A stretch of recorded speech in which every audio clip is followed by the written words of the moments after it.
To slow the spread of COVID-19, nations are turning to contact tracing apps. These are apps that allow the government to track how the infection is spreading. Now, tech companies are getting involved, developing more sophisticated versions of these contact tracing apps. Except, this is becoming a sore point between countries. First, some nations don't want to be dominated by foreign tech companies. France is one of these countries. France said no to Apple and Google and instead developed its own contact tracing app. So did India.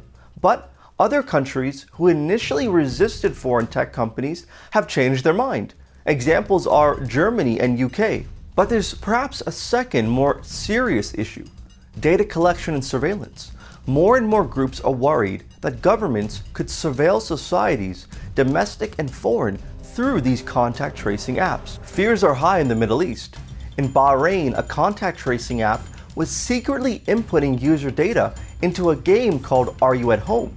The game would video call people to see if they're at home, and if they weren't, publicly shame them.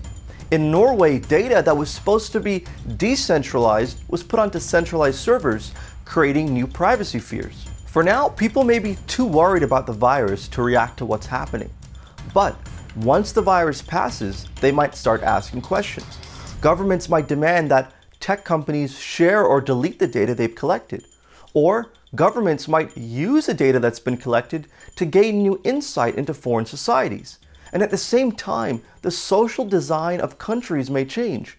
In China already, health scores are emerging where people are being given scores based on their daily habits and lifestyle. All of this means that in the post-COVID-19 world, geopolitics and relationships between countries could look far more different than anyone could have initially expected.